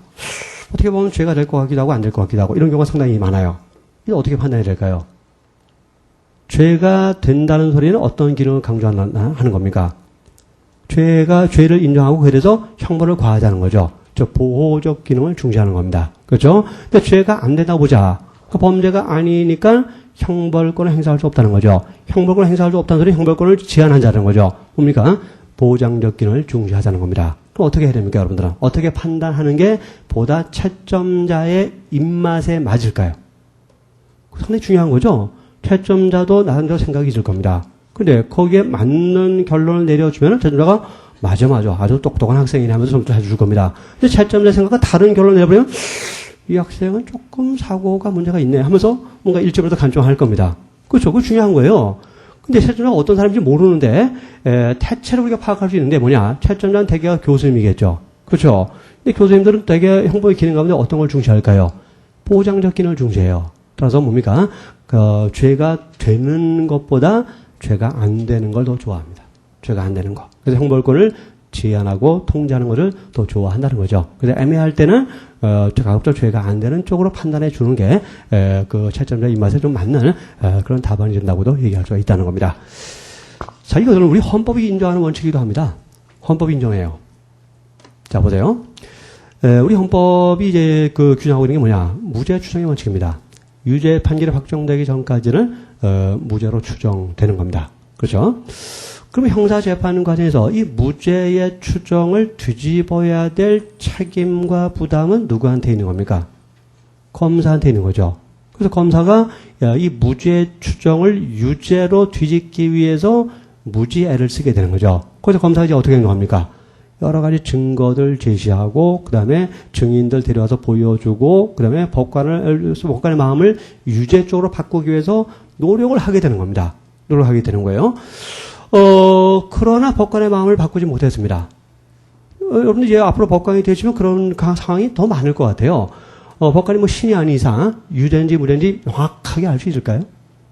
솔직히 잘 모를 겁니다. 물론 명확한 경우도 있겠지만 어떻게 뭐 검사 말 들어보면 유죄 같기도 하고 또 반대로 변호사 말 들어보면 또 아닌 것 같기도 하고 왔다 갔다 확신을 못하는 경우가 있을 겁니다. 확신을 대부분 못해요. 그럼 어떡합니까? 재판 못합니까? 뭔가 결정은 내려야 되는 거죠. 어떻게 결정을 냅니까? 자, 확신을 못한다. 유죄 확신을 못한다는 것은 무엇을 의미합니까? 무죄 추정을 유죄로 뒤집지 못했다는 것을 말하는 거죠. 그럼 뭡니까? 무죄 추정이 계속 유지된다는 거죠. 이때 법원은 어떤 판결을 내립니까? 무죄 판결을 내려야 됩니다. 무죄 판결. 그렇죠? 그래서 법관이 유죄라는 확신을 못하면 무죄 판결을 내야 돼요. 그렇죠? 이 원칙이 뭐냐? 나중에 뭐 형사소송법 공부하시면 알겠습니다만, 인두비오 프로 레오의 원칙이라는 겁니다. 즉, 의심스러울 때는 피고인에게 이익되는 쪽으로 판단하라는 겁니다. 그래서 유죄인지 무죄인지 의심이 돼요. 확신을 못 합니다. 이때는 뭡니까? 이익된 쪽으로, 그러니까 무죄가 되는 쪽으로 판단하라는 겁니다. 뭡니까? 형벌권을 억제하는 쪽으로 판단하라는 거죠. 형벌권을 너무 쉽게 인정하지 말라는 거죠. 유죄를 너무 쉽게 인정하지 말라는 거죠. 역시 여기도 보장적 기능이 반영되어 있다는 것을 우리가 여기서 확인할 수가 있는 겁니다. 그래서 애매할 때 피고인의 이익적으로 판단하는 것은 헌법상의 원칙이에요. 무죄 추정의 원칙에서 여기서 그 내용이 나오게 된다는 겁니다. 그래서 무조건 피고인한테 유리한 게 옳다 이렇게 생각하면 물론 안 돼요. 물론 아니고 명확한 증거가 있다면 불리하게 판단도 해야죠. 그러나 확신 못할 때는 이때는 그 형벌권을 행사하지 않는 쪽으로 형벌권을 억제하는 쪽으로 판단을 해야 된다는 겁니다. 이제 케이스 문제 해결에도 기준이 될 수 있다는 거, 그 점을 이해를 해두시기 바랍니다. 자, 뭐 이런 내용들은 뭐 크게 뭐 시험하고는 직접적 연관성들은 없는 내용들입니다. 다만 뭡니까? 우리가 형법이라는 걸 이해하기 위해서는 필요한 내용들이죠. 단순히 뭐 그저 나쁜 짓이면 처벌해야 돼. 이런 단순한 차원이 아니라 그 배경에 대한 어떤 형법상의 어떤 이론과 형법이 안고 있는 모순관계라든가 또 우리 헌법과 관련된 어떤 이런 내용들 이런 것을 제대로 이해해야 우리가 앞으로의 어떤 형법 이론과 학설들을 정말 깊이 있게 제대로 정확하게 이해를 할 수가 있는 겁니다. 자, 오늘 형법 기능에 대한 것을 마치기로 하고요. 형법 기능에서 우리 주의해야 할 것은 일단 그 법익 보호적 기능에서 보충성 원칙. 이거 중요한 내용이고요. 또 그 다음에 이제 중요한 게 이제 보장적 기능에서 이제 보장적 기능 수행 방법, 형사 입법에 의한 정형화와 규범 원칙의 정형화 두 가지 기억해야 되고요. 또 양 기능의 관계에서 이제 반비례 관계가 있는데, 현대 자유민주 사회에서는 보장적 기능에 대해서 상대적 우위성을 인정하고 있다는 거, 보장적 기능을 더 일반적으로 이론상으로는 더 중시하고 있다는 거. 그런 정도 기억을 해두시면 됩니다. 나머지는 뭐 그다지 어렵거나 뭐 중요한 내용들은 아닙니다. 그럼 제3절 형법의 발전에 대해서 보기로 합시다.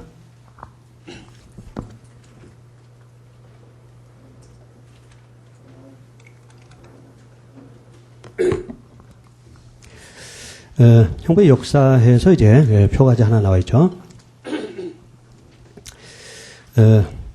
이게 우리나라의 역사가 아니죠, 이게. 그죠?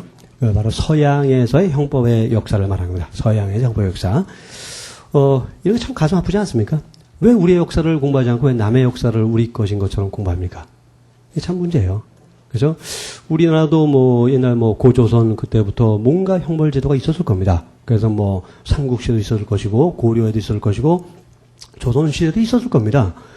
근데 그게 단절돼버렸죠. 단절돼버렸어요. 그래서 이제 뭐 해방 전에는 일본 것을 갖다 썼고요. 앞으로 우리가 공부하게 되겠지만 그 일본 형법의 잔재, 그 식민지 시대 일본 형법의 잔재가 아직도 굉장히 많이 남아 있습니다. 특히 대법원 판결에는 그게 너무 터무니없을 정도로 많이 남아 있습니다. 그래서 대법원이 지금 현행 형법이 아니라 그 식민지 시대 일본 형법에 입각해서 논리를 전개하는 판례가 대단히 많습니다. 아직도 그래요. 그러니까 아직 우리가 그 독립이 법적으로 안 이루어졌다고 볼 정도로 심각한 문제가 많습니다. 그런 문제가 대법원의 해석론상으로 비판의 소지가 있는 경우가 상당히 많다는 겁니다. 또 그다음에 해방이 되고 나니까 뭐 우리가 서양의 어떤 그 문화적 세례를 이제 받게 됐죠. 그래갖고 우리 건 다 없어지고 외국 거를 꼭 우리 것인 것처럼 공부하고 있는 이 참 제가 보기엔 답답한 현실입니다. 그래서 우리 것도 좀 공부할 필요가 있을 것 같아요. 네, 뭐, 현 세대에서는 안 될 것 같고요. 아마 여러분들이 해야 될 몫이 아닐까, 그런 생각이 듭니다. 제가 이제 그 박사과정에서 이제 어떤 그 동료가 이제 논문 하나 쓰는데 보니까 그 조선시대 형사제도에 대한 논문을 쓰더라고요.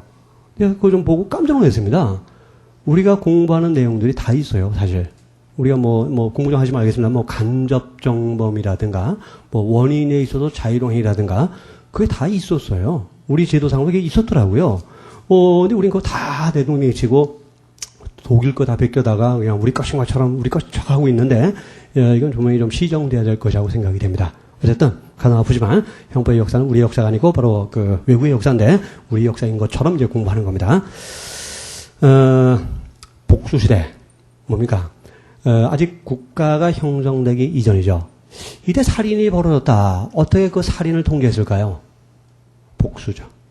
그렇죠? 그래서 우리 부족 사람이 살해되면 끝까지 복수하는 거죠. 그래서 복수를 통해서 반사적 행동을 통제했던 시대가 바로 복수 시대고, 이 시대의 특징을 한마디로 정리하면 이제 사형이죠. 사적인 형벌. 그렇죠? 어떤 국가가 아직 형성되지 않았으니까 사적으로 해결할 수밖에 없었죠. 이게 이제 사적인 어떤 그 형벌이 난무했던 그런 시대였고, 도저히 위화 시대인데, 이제 고대 국가가 형성됐을 때부터입니다. 자, 국가가 형성되니까, 이 사적인 복수를 허용하게 되면 어떤 문제가 생깁니까? 사회 질서의 혼란이라는 현상이 벌어지게 되는 겁니다. 그렇죠? 또 복수는 또 복수를 낳고, 또 그 복수는 또 복수를 낳고, 이렇게 되는 거죠. 그 중국 영화 보면 맨 복수 아닙니까? 그렇죠? 복수 빼면 중국 영화는 없어요. 그 정도로 복수한 것은 사회 질서의 혼란을 초래하게 됩니다. 그래서 국가가 형성되면서 국가가 어떻게 하게 됩니까? 복수 금지. 복수 금지. 왜? 사회 질서를 지켜야 되니까. 국가 복수를 금지해야 됩니다. 그럼 이제 살인을 당한 피해자들이 국가에 항의하게 되겠죠. 아니, 내 아버지가 죽었는데 복수 못해요? 그럼 어떡할 겁니까? 이렇게 항의하지 않겠습니까? 그럼 국가가 어떡합니까? 걱정 마. 내가 해줄게. 국가가 대신 해줄게. 이 국가가 대신 해주는 복수가 뭡니까? 형벌이죠. 그렇죠? 그래서 국가가 그 살인범을 잡아다가 대신 목을 쳐주는 겁니다. 그래서 봐라, 너 복수됐지? 하면서 복수감을 만족시키는 겁니다. 그렇죠? 이게 이제 위화 시대고, 이걸 제가 간단히 정리해서 형벌의 국가화라고 말합니다. 형벌의 국가화. 그래서 사적인 복수를 통해서 어떤 그 보복을 했던 것을 이제 그걸 금지하고 국가가 대신 복수해 주는데, 이게 형벌의 국가하고, 여기서 형벌 제도의 기원은 복수에 있다고 봅니다. 형벌 제도의 기원은 복수의 근거를 두고 있다고 해요.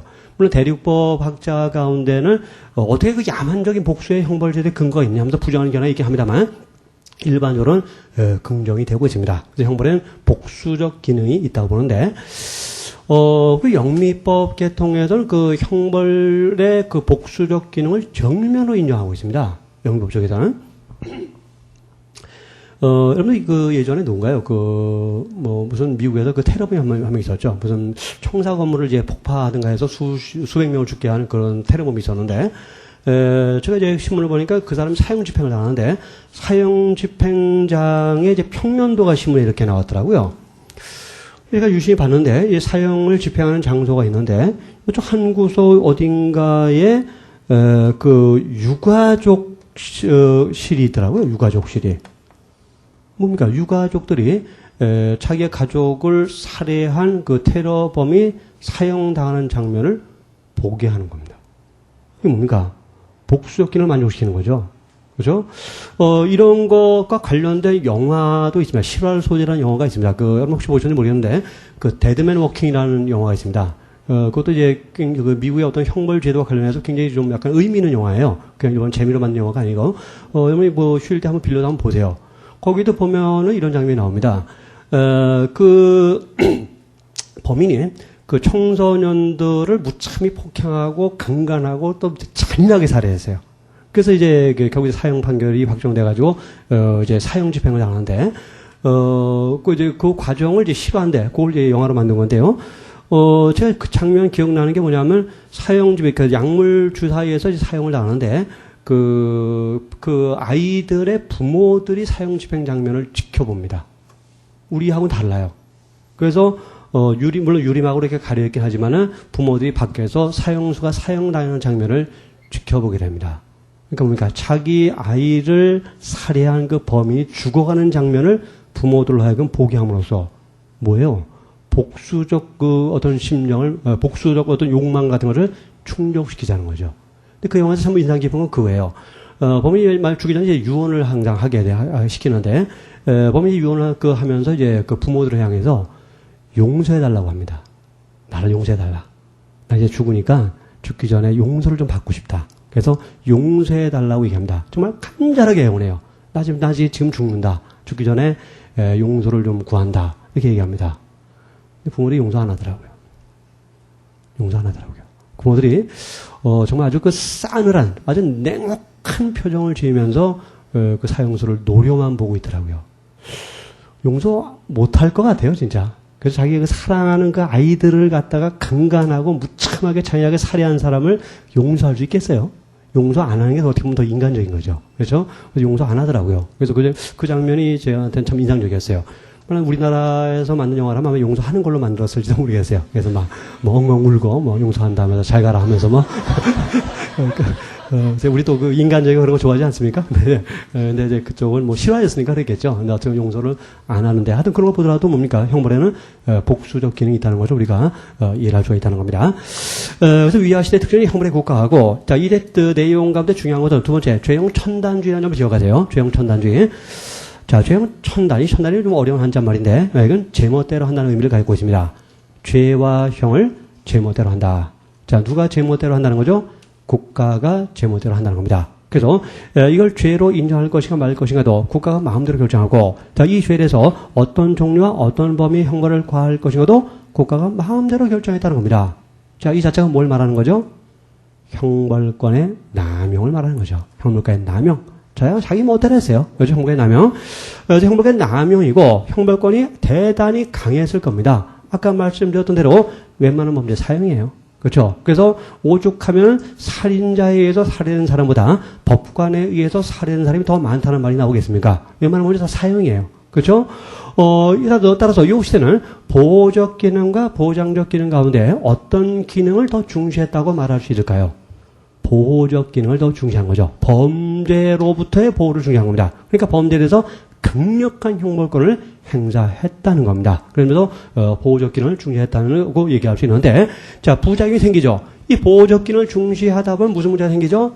형벌권이 강력해지고 남용되다 보니까 이 남용된 형벌권에 의해서 국민의 자유와 권리가 침해된다는 부작용이 생기는 겁니다. 자, 그래서 반작용으로 등장한 시대가 다음에 박애 시대인데, 이 박애 시대에서 비로소 확립된 게 뭐냐?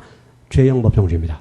자, 이 위아 시대에서 국가가 마음대로 형벌권을 행사하다 보니까 이 남용된 형벌권에 의해서 국민의 자유와 권리가 침해되는 부작용이 생긴 겁니다. 그래서 이제 많은 학자들과 어떤 여러 사람의 노력에 의해서 죄형 법정주의를 확립시킨 겁니다. 뭡니까? 죄와 형을 법으로 정하자는 거죠. 그래서 법에 정해진 범위 안에서만 국가로 하여금 형벌권을 행사할 수 있도록 하자는 겁니다. 그래서 박애 시대의 특징을 형벌의 법률화라고 하는 이유가 바로 여기에 있는 겁니다. 바로 죄형 법정주의를 말하는 겁니다.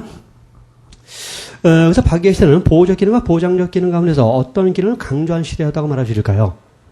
보장적 기능을 더 중시했던 시대였다고 말할 수가 있는 겁니다. 그다음에 또 문제가 생기죠. 이 보장적 기능을 중시하다 보면 어떤 기능의 약화가 초래됩니까? 보호적 기능의 약화가 초래되는 것이고, 자, 범죄로부터 제대로 보호를 못하니까 어떤 문제가 생깁니까? 범죄의 증가라는 문제가 생겨버린 겁니다. 그래서 이 범죄의 격정이 또 뭐냐면, 그 서양에서 산업혁명하고 맞물려 버렸어요. 자, 이 산업혁명을 통해서 많은 농촌의 농부들이 땅을 잃어버리고 대도시로 몰려들 수밖에 없었고, 이 대도시에는 거대한 빈민가가 형성됐고, 이 거대한 빈민가에서 정말 수천 년간 인류의 역사 속에서 인류가 경험해보지 못한 사건이 벌어지고 말았습니다. 그게 뭘까요? 범죄 격정입니다. 범죄 격정. 그래서 농촌이나 목축사회에서는 범죄라는 게 별거 아니었습니다. 기껏해 절도, 강도 그 정도였어요. 살인 그 정도. 그죠? 남의 양 훔쳐가거나 남의 배추 훔쳐가는 그 정도. 그죠? 사람 죽이거나 그 정도였어요. 그러나 이젠 그게 아니에요. 그게 아니라 대도시가 형성됐고 빈민가가 형성되면서 정말 생각지도 못했던 온갖 악한 범죄들이 격증을 하게 된 겁니다. 자, 이런 사태를 맞이해서 이제 과학 시대에서 뭘 주장하게 됐냐? 이때는 형벌의 남용을 통제한다든가 국민의 자유와 권리를 보장한다는 것에서는 이미 그건 뒷전의 문제였습니다. 뒷전의 문제였고, 이 증가된 격증된 범죄로부터 사회를 보호하는 게 일단 급선무가 되고 말았습니다. 자, 그래서 이 산업혁명의 진행을 통해서 자연과학이 발달하게 됐고, 그래서 이 자연과학적 방법을 통해서 범죄 원인을 연구하기 시작했습니다. 범죄 원인을 자연과학적으로 연구해본 결과 이 범죄 원인이 어디에 있다는 것을 알게 되느냐, 그 범죄자가 가지고 있는 반사회적 성격이 범죄 원인이라는 것을 알게 된 겁니다. 자, 그래서 여기서 뭐가 등장하게 되느냐, 그 과학시대의 결론이 형벌의 개별합니다. 무엇에 따라서 형벌을 개별할 것이냐, 그 반대로 성격의 강약에 따라서 형벌을 차별화를 두자는 겁니다. 이 관절 성격을 다른 말하면 재범의 위험성인데 이 재범의 위험성이 큰 사람에게는 중한 형벌을 선고하고 적은 사람한테는 경한 형벌을 선고함으로써 범죄를 예방해야 된다고 생각했던 시대가 바로 과학시대고 이걸 형벌의 개별화라고 말합니다. 이때는 특별 예방죄를 강조했던 시대인데 특별 예방죄의 구체적 의미는 우리도 나중에 더 상세하게 보게 될 겁니다. 각 시대의 특징을 기억해 두세요. 그래서 위아시대 형벌의 국가와 죄형 전단주의, 또 박일시대 형벌의 법률화, 죄형 법정주의 확립, 또 과학시대 형벌의 개별화, 특별 예방주의 강조, 요 정도는 기억해 두는 게 도움이 될 것입니다. 네, 과학시대는 19세기 후반부터 현대까지라고 했는데, 여기서 말하는 현대라는 것은 대개가 2차 대전 전까지를 말합니다. 근데 우리가 살고 있는 시대도 물론 현대라고 말할 수 있겠지만, 이 우리가 살고 있는 시대는 또 다른 측면으로 우리가 접근을 좀 해봐야 됩니다. 지금 우리가 살고 있는 시대를 이제 후기 산업사회라고 말하기도 하죠. 후기 자본주의 사회라고 말하고 하는데, 요 시대에서의 형법은 좀 달리 파악을 해야 된다는 견해가 굉장히 이제 강하게 등장했는데, 요런 사조를 이제 위험형법이라고 말합니다. 위험형법. 위험형법에 대해서 간단히 한번 설명을 드려보기로 하겠습니다.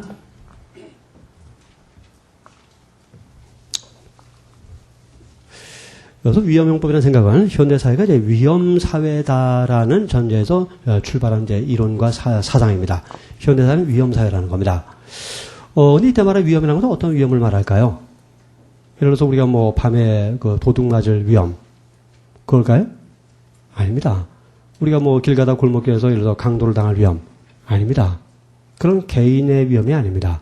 그런 개인적 처리의 위험이 아니라 현대 사회가 직면하고 있는 위험을 그런 범죄로 인한 개인적 위험이 아니라 크게 말하면 인류 전체 생존이 위협받는 그런 위험이 존재하고 있고, 좀 줄이면 한 국가, 더 줄이면 한 지역 전체의 생존이 위협받는 그런 위험이 현대 사회에선 도달하고 있다는 겁니다. 한마디로 거대한 위험이죠. 그죠? 거대한 위험. 그죠? 한 사람 죽고 사는 문제가 아니라 인류 전체, 한 국가 전체, 한 지역 전체가 죽느냐 사냐는 거대한 위험이 도달하고 있다는 겁니다. 그 위험을 예를 들면 어떤 위험을 들 수가 있을까요? 가장 대표적인 예가 원자력 위험 같은 거. 원자력 위험. 그렇죠. 뭐 우리가 여러 해 전에 그 러시아의 그 체르노빌 원자력 발전소가 터져가지고 아직까지도 뭐 수많은 사람이 고통받고 있지 않습니까? 그렇죠. 원자력 위험 같은 거. 한 사람 죽고 사는 문제가 아니죠. 수천 명, 수만 명, 수십만 명이 죽고 사는 문제고, 또 이 문제가, 그 원자력 문제가 당대에 그치는 피해가 아니라는 겁니다. 자, 그 지역에서는 계속 기형아들이 태어나고 있어요. 뭡니까? 후손에 대해서도 큰 피해를 주고 있다는 겁니다. 처음에 인류가 생각하지 못했던 거대한 위험이죠. 또 하나 위험, 어떤 위험이 있습니까? 환경 파괴로 인한 위험 같은 겁니다. 그렇죠? 한 사람이 당하는 위험이 아니에요. 한 사람 당하는 위험이 아니라 인류 전체, 국가 전체, 어떤 지역 전체가 당하는 거대한 위험이라는 겁니다. 뭐 각종 뭐 화학적 위험 같은 거, 위험 같은 거. 자, 이런 위험이 존재하는 사회가 현대사회라는 겁니다. 그렇죠? 그렇죠? 과거에는 몰랐어요. 과거에는 뭐 죽어봤자 뭐 살인범이 아무리 날뛰어봤자 뭐 열댓 명 살해했지 수십만 명씩 죽이지 못했습니다. 현대사회에서는 그렇지 않다는 거죠. 수십만 명, 수백만 명이 하루아침에 죽을 수 있는 그런 위험이 현재 우리는 존재하고 있다는 겁니다. 무서운 사회입니다. 자, 이런 사회에서 또 형법은 어떤 기능을 해야 되느냐. 이런 각도에서 이제 벌어진, 전개된 형법 이론이 위험형법이라는 이론입니다. 자, 여기서 이제 특징을 좀 보기로 합시다. 11페이지 보세요. 여기서 위험형법의 경향은 이제 위험 예방 기능을 중시합니다. 위험의 예방을 중시합니다. 자, 이런 위험형법이 등장하기 전까지는 형법의 기본적인 생각은 이거였습니다. 뭐냐. 사후 진압적이었어요. 형벌권의 투입은 사후 진압적이었습니다. 즉, 어떤 사람이 사람을 살해해서 생명이 침해됐다, 죽었다, 이 말이죠. 죽은 다음에, 자, 피해자 죽은 다음에, 국가는 어떻게 합니까? 이때 형벌권을 투입하는 거죠. 그래서 범인을 잡아다가 사용시키는 거죠. 뭡니까? 사후 진압적이었다는 겁니다.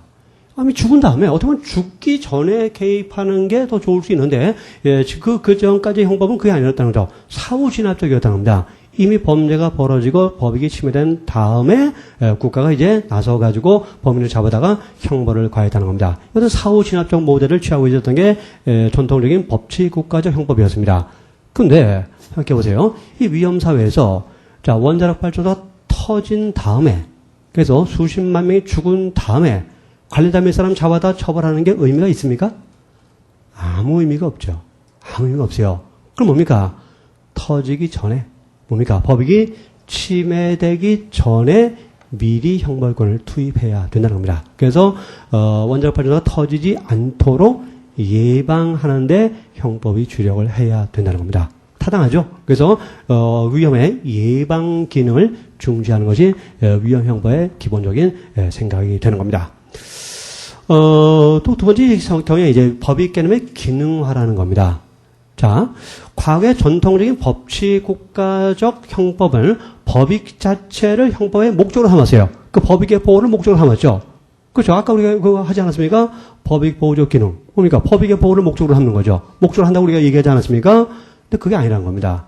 법익을 최종적인 목적으로 삼지 않고 다른 목적을 다른 데 두고 그 다른 목적을 달성하기 위해 수단으로 파악을 했습니다. 자, 그래서 이 법익 개념은 그 자체가 목적이 되는 것이 아니라 사회 체계의 기능을 보호하는 하나의 수단에 불과한 것으로 이해를 하게 됐다는 겁니다. 이 말이 좀 어려우시는데 이런 거 한번 생각해 봅시다. 자, 우리 사기죄라고 생각해 보세요. 사기죄. 자, 사기죄는 재산죄입니다. 그 사기죄 보호법익은 사람의 재산권입니다. 재산권이에요. 그 재산권의 보호를 목적으로 사기범들을 처벌하게 되는 겁니다. 그러나 위험형법을 중시하는 학자는 그렇게 이해를 안 합니다. 재산권의 보호가 목적이 아니라는 겁니다. 그럼 뭐냐? 사기꾼을 처벌하면서 결국 무엇을 달성하자는 것이냐? 사회의 경제 질서를 보호하자는 겁니다. 차원을 달리합니다. 그래서 단순한 개인의 재산권 보호를 목적으로 하지 않고 결국 법익은 그 재산권 보호를 통해서 결국 사회의 경제 질서, 이 하부 체계를 보호하는 것을 목적으로 삼아야 된다는 겁니다. 그래서 재산권 보호 자체가 목적이 아니라 재산권 보호를 수단으로 해서 그게 뭡니까? 사회 하부 체계 보호를 달성해야 된다는 거죠. 목적은 재산권 보호 자체에 있지 않다는 겁니다. 이것을 법익 개념의 기능화라고 합니다. 한마디로 기능화라는 것은 수단으로 알고 있을 뿐이지 법익의 보호 자체를 목적으로 삼고 있지 않다는 거죠. 그럼 왜 그래야 되느냐? 자, 봅시다. 이 후기 산업사회에서 인간의 생존 조건은 이 사회의 경제체계에 절대적으로 의존되어 있다는 겁니다. 자, 우리 과거에 수백 년 전에 농촌사를 생각해 보세요. 물, 그냥 개울물 먹거나, 우물 좀 파서 먹거나 하면 됩니다. 수도 몰랐어요. 그런 거. 그렇죠? 식량, 슈퍼 가서 사옵니까? 아니죠. 자기가 씨 뿌려서 길러서 먹으면 되는 겁니다. 약, 병원 그런 거 잘 없죠. 그러니까 산에 가서 약족해다가 약 먹으면 되는 겁니다. 자, 개인이 살아갈 때 생존이 사회 의존이 되어 있으면 크게 의존되어 있지 않아요. 지금 우리 사는 걸 생각해 보세요. 우리 먹는 거, 우리 지금 농사 지는 분이 있습니까? 여기서? 농사 지는 분은? 없죠. 다 슈퍼에서 사오죠. 그렇죠. 만약 어느 날 슈퍼가 문 닫으면 어떻게 될까요? 어떤 일이 벌어질까요? 서울 지역의 전 슈퍼에서 쌀이 떨어졌다. 어떤 일이 벌어질까요? 끔찍한 상황이 벌어지죠. 끔찍한 상황. 그렇죠? 또 수도 공급이 중단된다. 어떤 상황이 벌어질까요? 끔찍한 상황이죠. 인간이 살 수 없는 지옥과 같은 상황이 벌어진다는 겁니다. 그렇죠? 결국 우리의 생존이 지금 어디에 의존되어 있습니까? 사회, 경제 질서, 경제 체계, 우리의 목숨이 달려 있어요. 이게 옛날과 다른 거죠. 그 형법은 뭘 보여야 됩니까? 개인의 재산? 아니라는 겁니다. 이 사회의 하부 체계, 경제 질서, 이걸 보호를 해야 되고 결국 법이라는 것도 그런 하부 체계를 보호하기 위한 수단에 불과한 거지 그 자체가 의미가 있는 게 아니라는 겁니다. 이게 바로 법익 개념의 기능화라는 겁니다. 그런 점에서 사기죄 보호법익을 뭐라고 보느냐? 개인의 재산? 아니라는 겁니다. 개인의 재산이 아니고 사회의 경제 질서다. 이렇게 보게 되는 거죠. 그렇죠? 시각이 달라요. 타당성이 있죠. 이러면 우리가 이해가 가고 있다는 겁니다. 또 예방적 기능을 강조하다 보니까 형법의 투입을 미리 해야 된다고 봅니다. 형법을 미리 투입해야 된다고 보게 되는데 이것을 형법적 보호의 전치화라고 하게 됩니다. 전치화. 그래서 침해되기 전에 미리. 그래서 침해되기 전 단계가 위험 단계인데 그래서 요 위험을 범죄의 원칙 형태로 규정하자는 겁니다. 침해가 아니라. 그래서 위험을 범죄의 원칙으로 보고 이거를 위험범이라고 말하는데 그 위험범을 범죄의 원형으로 보고 그 법익이 침해되기 전에 위험한 행동만 해도 그 사람을 처벌하자고 주장하게 됩니다. 이것을 형법적 보호의 전치화라고 말합니다. 또 침해는 범죄의 기수를 말하는데 침해기 전 단계는 미수고 그 미수의 전 단계가 예비 음모 단계입니다. 근데 뭡니까? 형벌의 투입을 미수, 예비에다가 미리 투입하자는 겁니다. 그래서 예비 단계 행위를 기본적인 범죄로 설정을 해서 그걸 미리 처벌을 하자는 겁니다. 이것을 형법조보의 전치화라고 말합니다. 그러니까 침해되는 걸 미리 예방하기 위해서는 아직 침해되지 않고 침해될 위험만 있어도 그걸 처벌하고, 그럼 뭡니까? 또 아직 범죄의 결과가 발생하지 않아도 결과가 발생할 위험성이 있는 행동만 해도 처벌하자는 겁니다. 이거를 형법조보의 전치화라고 말합니다. 자, 왜 이렇게 되는 거죠? 미리 하지 않으면 나중에 침해된 다음에 형벌권을 투입하는 것은 별로 의미가 없다고 보기 때문이죠. 그죠? 사회 하부체가 다 망가진 다음에 형벌권을 투입하지 무슨 의미가 있습니까? 여러 수십만 명이 굶어 죽었는데 무슨 의미가 있다는 겁니까? 의미가 없다고 보는 거죠. 그래서 미리 투입하자. 그래서 이걸 형법조보의 전치화라고 말합니다. 근데 이에 대한 비판적 견도 만만치 않습니다. 우선 이제 형벌을 지나치게 확장시킨다. 형법의 기능과 과제를 너무 확장시킨다는 비판을 받습니다. 자, 형벌은 최우선이에요. 그래서 마지막으로 개입시켜야 되는데, 이렇게 보면, 어떤 경제 부서라든가, 어떤 경찰들이라든가, 이런 걸 할 것까지도 다 형벌권을 투입해서 해결하자는 것으로서, 형벌의 남용을 초래할 우려가 있다고 봅니다. 그래서 지나치 형벌권의 확장을 초래할 위험이 있고, 그래서, 국민의 자유 권리를, 지나치게, 침해할 위험성이 있다는 비판을 받습니다. 또 이것이 좀 주목해야 될 것이 추상적 위험범의 증가 의문입니다. 추상적 위험범의 증가. 보세요. 우선 미리 나와서 조금 설명이 좀 그렇긴 합니다만, 우선 범죄의 원칙적 형태는 이제 침해가 됐을 때 그게 범죄가 되는 거죠. 그래서 침해가 됐을 때, 법익이 침해됐을 때 범죄가 되는데, 이런 것을 침해범이라고 말합니다.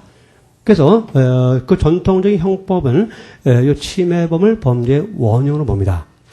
그런데 그 침해 전 단계가 바로 위험 단계입니다. 위험. 근데 이 위험 형법을 중시한 사람은 침해 전 단계에 형벌을 투입할 것을 요구하고 있죠. 그래서 위험범을 범죄의 원형으로 보게 됩니다. 그래서 형법적 보호가 미리 앞서서 이제 나타나게 된 거죠. 이 위험도 두 가지가 있는데, 첫째가 이제 추상적 위험이라는 것이고, 그 다음이 이제 구체적 위험이라는 게 있습니다. 그래서 추상적 위험에서 출발해서 구체적 위험을 거쳐서 그 다음에 치밀한 형태로 발전하게 되는 게 바로 범죄입니다. 이 구체적 위험은 뭐냐? 바로 현실적 위험을 말합니다. 현실적 위험. 그래서 추상적 위험은 현실적 위험이 아니라 일반적 위험을 말합니다. 근데 이 형법적 보호의 전치화를 강조하고 형법의 예방적 기능을 강조하는 위험형법론자들은 이 추상적 위험범, 최초의 행위를 범죄로 규정합니다. 그래서 이것이 이제 추상적 위험범의 확장이라는 결과를 가져오게 된 겁니다. 한마디로 법익이 침해되지도 않았고 아무도 안 죽었어요. 아무런 피해도 없다는 겁니다. 그 다음에 뭡니까? 아직 구체적 위험도 발생하지 않았다는 겁니다. 뭡니까? 현실적으로 위험하지도 않다는 겁니다. 현실적 위험이 없다는 겁니다. 그럼 뭡니까? 위험하다고 평가된 행위만 해도 그거 가지고 처벌하자는 게 추상적 위험범입니다. 그래서 법익이 침해되지도 않았고 현실적으로 아무런 위험도 없고 다만 법이 규정하는 추상적으로 위험하다고 평가된 행위만 해도 그걸 처벌하자는 게 추상적 위험범의 입법 형식입니다. 그래서 이 위험형법을 강조하는 입장들은 범죄의 원칙 형태로서 추상적 위험범을 중시하고 그래서 입법을 할 때 추상적 위험범 형식 입법을 많이 하게 됩니다. 이것이 형벌권이 확장된다는 걸 여기서 알 수 있는 건데 이게 무슨 문제가 생기느냐. 범죄를 침해범으로 규정해버리면 형사재판 과정에서 이런 문제가 생깁니다. 자, 분명히 어떤 행위를 통해서 침해라는 결과가 이제 발생을 했겠죠. 그럼 검사가 뭘 입증해야 됩니까? 행위와 침해라는 결과 사이에 인과관계가 있다는 것을 검사가 입증을 해야 됩니다. 그래서 입증을 못하면 됩니까? 인과관계는 없다고 평가되는 것이고, 그럼 뭡니까? 이 침해라는 결과에 대해서는 행위자는 책임을 안 진다는 결과를 가져오게 된다는 겁니다. 그럼 뭡니까? 미수가 되는 거죠. 미수가 되는 것이고, 왜냐면 미수 처벌 규정이 없다면은 무죄가 될 수밖에 없어요. 그렇죠. 이런 문제가 생기는 겁니다. 근데 지금 위험형법은 예를 들어서 환경 파괴라든가 이런 거에 대처하기 위해서 등장하게 되는데, 어떤 사람이 예를 들어서 한강에다가 쓰레기를 좀 버렸다 생각해 봅시다. 자, 쓰레기를 버리는 행위가 있었어요. 자, 이건 반사적 행위죠. 자, 이런 행위가 있었고, 그로 인해서 한강물이 오염됐다고 생각해 봅시다. 어떤 사람이 한강물을 마시고, 복통을 일으켰다고 생각해 봅시다. 그럼 과연 그 쓰레기를 버리는 행위와 한강물 오염을 하는 복통이라는 결과 사이에 인과관계를 입증할 수가 있을까요? 쉽지가 않습니다. 쓰레기 한 방울이 버리는데 그게 어떤 과정을 통해서 한강물이 오염됐고 어떻게 그것이 그 물을 마신 피해자한테 작용해서 복통을 일으켰는지 그 인과관계 입증할 수 있어요? 물론 막연하게는 물론 쓰레기가 안 좋은 영향을 줬을 것이라고 말할 수 있겠죠. 그렇다고 해서 쓰레기가 한 방울이 버린 게 한강물 전체가 다 오염됐다고 말할 수 없지 않습니까? 그렇죠. 그렇기 때문에 인과관계 입증한다는 게 매우 어렵다는 겁니다. 그래서 전통적인 범죄는 침해범인데 그래서 이 환경범죄를 침해범으로 규정해버리면 어떤 문제가 생깁니까? 항상 인과관계 입증에서 문제가 생겨버려요. 인과관계 입증을 못합니다. 그럼 뭡니까? 법원은 인과관계가 없다는 결론을 내리게 되고 그럼 이런 사람은 미수를 합니다. 그러나 대개 또 미수할 중에 없거든요. 그럼 무죄 판결을 받게 됩니다. 이런 문제점을 피하기 위해서 입법자들이 이 범죄 형식을 어떻게 규정하느냐? 추상적 위험의 형식으로 규정해버립니다. 그 추상적 위험은 뭐죠? 위험한 행위만 해도 즉시 범죄가 완성되는 범죄를 말하는 겁니다. 즉 쓰레기를 버리는 행위만 가지고 범죄가 돼버린다는 거죠. 이렇게 보니까 뭡니까? 검사는 인과관계를 입증할 부담을 덜게 되는 것이고 그래서 뭡니까? 그만큼 형벌권이 쉽게 인정된다는 거죠. 그만큼 가벌성의 확장을 초래할 우려가 있게 된다는 겁니다. 이런 비판을 기억해 두시는 게 좋습니다. 이런 것이 2차 시험 등에서 약수령 문제로 등장할 가능성이 있어요. 그래서 추상적 위험범의 문제점을 약수하라. 추상적 위험범의 위험, 의, 이런 거 묻는 게 아닙니다. 바로, 그 배경에는 이 위험형법을 묻는 출제자의 의도가 담겨 있다는 것을 여기서 이해를 하셔야 될 겁니다. 그래서, 추상적 위험범의 증가를 통해서, 인과관계 문제를 무시하게 되고, 그걸 통해서 뭡니까? 인과관계 없는 경우까지도, 범죄로 인정함으로써 형벌권이 확장될 우려가 있다는 겁니다. 이런 문제를 갖고 있는 게 위험형법 4조가 되는 겁니다. 그래서 현재 우리 다수 입장은 그 위험사회의 형법이라고 해서 이런 전통적인 법치 국가적 형법의 제한을 완전히 벗어날 수는 없고 즉 위험형법이 될 수는 없다고 말하고 있습니다. 어쨌든 이런 사조가 강하긴 하지만은 여전히 전통적인 법치 국가적인 제한을 받아야 된다는 게 일반적인 우리 학계의 생각이 되는 겁니다. 지금 위험형법에 대한 것을 일반적으로는 교과서에 잘 언급을 안 하고 있는데 국내 교과서 가운데 한 2군데 정도에서 이걸 언급을 하고 있습니다. 이런 것이 바로 단권화가 필요한 부분이에요. 그래서 다른 교과서는 언급하고 있지 않지만 또 다른 데서 언급하고 있다면 이것도 출제할 가능성이 있는 부분이라는 걸 우리가 무시해서는 안 되는 부분이거든요. 이런 부분들 내용을 잘 파악을 해두시기 바랍니다. 오늘 첫 시간이라서 제가 이런저런 얘기를 많이 하다 보니까 예정된 진도를 이제 못 나갔는데요. 내일부터는 진도를 충실히 좀 지키는데 좀 주력을 좀 하기로 하겠습니다. 저 진도표가 나간 게 있으니까요. 여러분이 그에 따라서 예습을 해오시는 게 강의의 효과를 달성하는데 도움이 될 것이라고 생각이 됩니다. 오늘 강의를 통해서 형법을 다 파악하기는 어려웠을 겁니다. 아주 서론적인 얘기들만 쭉 있었고, 내일부터 우리 형법의 대원칙인 죄형법정주의를 시작해서 본격적인 본론 쪽의 얘기들을 하게 될 것입니다. 또 아까 말씀하셨지만 내일부터는 우리가 좀 일찍 시작하죠. 8시 20분부터 시작하니까 그에 맞춰서 늦지 않도록 좀 서두르시기 바랍니다. 자, 오늘 수고하셨고요. 그럼 내일 뵙기로 하겠습니다. 안녕히 가세요.